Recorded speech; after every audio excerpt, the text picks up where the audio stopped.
अस्सलाम वालेकुम students. Haematology में हमारा आज का जो टॉपिक है वो है जी बोन मैरो ट्रांसप्लांट।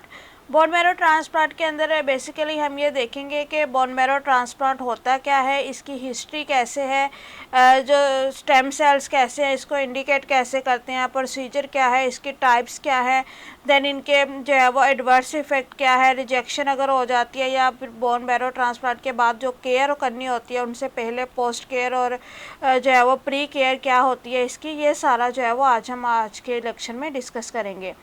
सबसे पहले बोन मैरो के बारे में हमें पता है कि हम ऑलरेडी जो है वो इसको पढ़ चुके हैं, इसके सारी डिटेल कि बोन मैरो जो है एक सॉफ्ट स्पॉन्जी टिश्यू होता है जो कि फिल करता है लार्जर बोन के कोर्ड्स को, यानी कि लार्जर बोन की कोर्ड्स के अंदर प्रेजेंट होता है। बेसिक फंक्शन इसका क्या होता है, प्रोडक्शन ऑफ ब्लड सेल्स, ये आल टाइप ऑफ ब्लड सेल्स को प्रोड्यूस करता है। इसके साथ साथ ये लिम्फोसाइट्स को भी प्रोड्यूस करता है जो कि हमारे इम्यून सिस्टम को स्ट्रॉन्ग करने के काम आते हैं। अब बोन मैरो ट्रांसप्लांट क्या है, जिसको जो है वो शॉर्ट वर्ड में BMT का नाम भी दिया जाता है, यानी कि bone marrow transplant. Bone marrow transplant is a procedure use to treat patients with life threatening blood immune और जेनेटिक डिसऑर्डर्स। यानी कि बोन मैरो ट्रांसप्लांट एक ऐसा प्रोसीजर है, ऐसा ट्रीटमेंट है जो कि उन पेशेंट्स के लिए यूज़ किया जाता है जो कि लाइफ थ्रेटन कंडीशन में होते हैं, और उनकी जो लाइफ थ्रेटनिंग कंडीशन है वो उनके ब्लड डिसऑर्डर की वजह से भी हो सकती है, इम्यून सिस्टम डिसऑर्डर की वजह से भी हो सकती है, या फिर उनका कोई जेनेटिक डिसऑर्डर भी हो सकता है जैसे कि leukaemia and bone marrow cancer वगैरह। ठीक है, अब bone marrow transplant replace the unhealthy blood forming cell with the healthy one. Principle इसका क्या होता है कि जो अनहेल्दी ब्लड सेल्स होते हैं उनको रिप्लेस करवा दिया जाता है हेल्दी ब्लड सेल्स के साथ। ठीक है, अब healthy bone marrow stem cells जो होते हैं उनको डोनर से लिया जाता है। जिस तरह जो है वो ब्लड हम लेते हैं कि एक डोनर से ब्लड लेते हैं, उसको एक और रेसिपिएंट जो है वो उसको रिसीव करता है, इसी तरह जो बोन मैरो ट्रांसप्लांट होता है इसमें भी सेम होता है कि पहले उनकी मैचिंग की जाती है। आफ्टर मैचिंग जो है वो डोनर जो है वो ब्लड सेल्स देता है और जो रेसिपिएंट होता है वो ब्लड सेल्स को रिसीव करता है। हिस्ट्री अगर हम इसकी देखें तो at the mid of 19th century में ये समझा जाता था कि बोन मैरो जो है वो ब्लड सेल का सोर्स है। तो अगर किसी के अंदर जो ये केमिकल फैक्टर है इसको हम जो है वो खुद से प्रोड्यूस या ये खुद से कंटिन्यू नहीं कर सकता। एक दफ़ा इंसान के अंदर जो ब्लड सेल्स होते हैं, बोन मैरो होता है, वो बन जाता है तो अगेन जो है वो कंटिन्यू नहीं करता, उसके अंदर किसी किस्म की चेंजेस नहीं आती। ये कंसेप्ट था 19th सेंचुरी के मिड तक। तो इस टाइम तक ये समझा जाता था कि अगर एक इंसान से दूसरे इंसान के अंदर जो है वो बोन मैरो ट्रांसफ़र करना है तो वो ईटिंग के थ्रू ट्रांसफ़र हो सकता है, यानी कि जो डोनर से हासिल किया जाने वाला बोन मैरो है, जो रेसिपिएंट है, जो पेशेंट है, वो उस पूरे बोन मैरो को खाएगा और खाने के बाद जो है उसका जो बोन मैरो है उसके बॉडी के अंदर जाके जो है वो अपना फंक्शन परफॉर्म कर सकता है। ठीक है, इसमें ये होता था कि जो डोनर है उसका पूरे का पूरा बोन मैरो जो है वो ट्रांसफ़र किया जा सकता था, जो कि बाद में उसके सर्वाइवल के लिए जो है वो ख़तरा बन जाता था। 20th सेंचुरी में ये आइडिया जो है वो फार्मूलेट कर दिया गया। 20th सेंचुरी में ये कहा गया कि पूरे का पूरा बोन मैरो जो है उसको ईट करना ज़रूरी नहीं है, लेकिन एक स्मॉल नंबर ऑफ सेल्स जो है वो इस कैपेबल होते हैं, उनके अंदर ये एबिलिटी होती है कि वो जो स्मॉल नंबर ऑफ सेल्स हैं वो काफ़ी ज़्यादा तादाद में all type of blood cells produce कर सकते हैं। इसलिए पूरा बोन मैरो ट्रांसफ़र करने की बजाय उसका थोड़ा सा पोर्शन जो है वो ट्रांसफ़र करवा दिया जाएगा और उसके बाद वो सेल्स जो है वो नेक्स्ट डिवाइड करके नए से नए सेल बनाते जाएंगे। ये जो स्मॉल नंबर ऑफ सेल्स होते हैं जो कि नेक्स्ट सारे टाइप के सेल्स बनाते हैं, इनको स्टेम सेल का नेम दिया जाता है। 1950 के अंदर जो है वो फर्स्ट बोन मैरो ट्रांसप्लांट किया गया था अकॉर्डिंग टू दिस आइडिया, यानी कि स्टेम सेल्स उसके अंदर ट्रांसफ़र किए गए थे।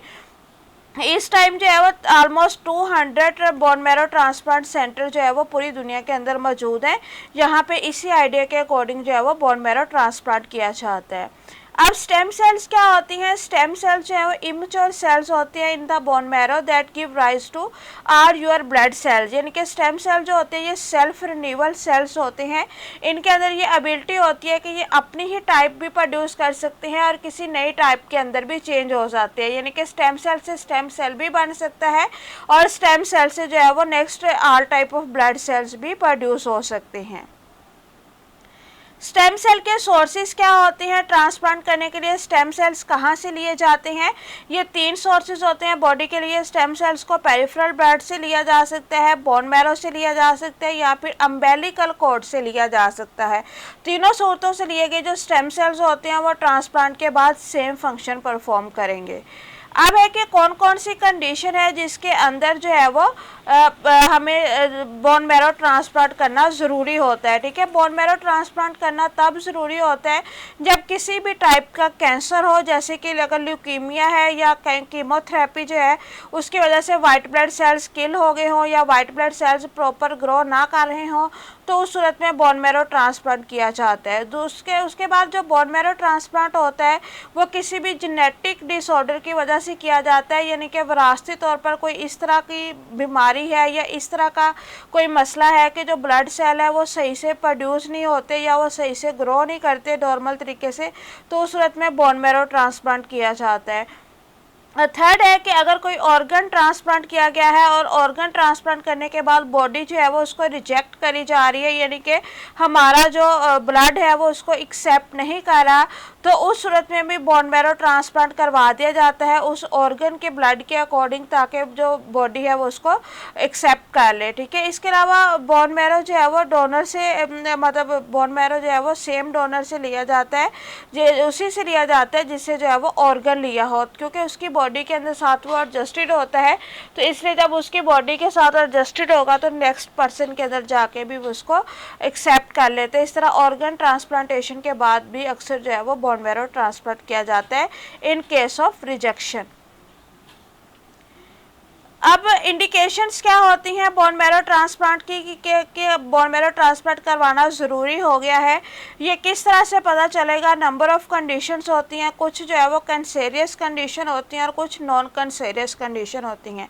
अगर हम कैंसेरियस कंडीशंस की बात करें तो कैंसेरियस कंडीशन के अंदर अगर ल्यूकीमिया है, यानी कि वाइट ब्लड सेल का कैंसर है, वाइट ब्लड सेल डिसऑर्डर है, तो इस सूरत में है वो इस सूरत में जो है वो बोन मैरो को ट्रांसप्लांट करवाया जाएगा। उसके बाद अगर लिफोमिया है, लिफोमिया क्या है? ये भी एक टाइप का वाइट ब्लड सेल और डिसऑर्डर होता है, जिनको जो है वो लिम्फोसाइट डिसऑर्डर यानी कि है, तो इस सूरत में भी जो है वो बोन मैरो ट्रांसप्लांट करवाया जाएगा। ठीक है, देन मल्टीपल माइलोमिया की कंडीशन है। मल्टीपल माइलोमिया कंडीशन ऐसी कंडीशन होती है जिसमें जो इमैच्योर बोन मैरो सेल्स होते हैं, यानी कि जिन्होंने नेक्स्ट जो है वो डेवलप करके मैच्योर ब्लड सेल्स बनाने होते हैं, उनको बनाना होता है। अगर इन इमैच्योर बोन मैरो सेल्स के अंदर जो है वो किसी किस्म का चेंज आ जाता है तो उस सूरत में भी जो है वो बोन मैरो ट्रांसप्लांट करवाया जाता है। ठीक है, देन मालाइडोप्लेसिया है। मालाइडोप्लेसिया बेसिकली जो है एक कैंसर होता है बोन मैरो सेल्स का, इसमें इमेच्योर या जो है वो मैच्योर सेल्स का कोई नहीं है। ठीक है, सॉरी, मल्टीपल माइलोमिया जो है ये प्लाज्मा सेल्स का कैंसर होता है। ठीक है, नॉन कैंसेरियस कंडीशंस की अगर हम बात करें तो नॉन कैंसेरियस कंडीशन में एप्लास्टिक अनीमिया आ जाता है। अनीमिया बेसिकली क्या होता है? जिसके अंदर ब्लड सेल्स की कमी होती है, ब्लड सेल्स प्रॉपर प्रोड्यूस नहीं होते, प्रॉपर ऑक्सीजन कैरी नहीं करते। एप्लास्टिक अनीमिया क्या होता है कि जिसमें जो ब्लड सेल्स होते हैं वो सफिशिएंट नंबर में नहीं होते, यानी कि होते तो नॉर्मल हैं, ऑक्सीजन भी कैरी कर रहे होते हैं, लेकिन उनकी तादाद इतनी नहीं होती कि वो प्रॉपर ऑक्सीजन जितनी बॉडी को रिक्वायर्ड है उतनी कैरी कर सके। इसके अलावा हीमोग्लोबिन पैथिस एक डिजीज़ है। हीमोग्लोबिन पैथिस जो है एक बेसिकली जेनेटिक डिसऑर्डर होता है, जिसकी वजह से क्या होता है कि हीमोग्लोबिन का जो स्ट्रक्चर है उसके अंदर चेंज आ जाता है, यानी कि वो HbA या HbA2 की बजाय HbF केस में चला जाता है, जो हमने पढ़ा था कि बहुत ही रेयर केस होता है, लेकिन उस सूरत में उसके अंदर बीटा चेन्स की जगह पे गैमा चेन्स होती हैं, इसलिए वो ऑक्सीजन को कैरी नहीं कर पाता और ये एक लीदल कंडीशन हो जाती है। इसके अलावा किसी भी किस्म के जो इम्यूनो डेफिशिएंसी डिसऑर्डर्स हैं, कोई भी ऐसी बीमारी है जिसकी वजह से इम्यून सिस्टम के ऊपर अफेक्ट हुआ है, इम्यून सिस्टम के अंदर डेफिशिएंसी आई है, तो उस बीमारी की सूरत में भी जो है वो बोन मैरो ट्रांसप्लांट करवाया जाएगा।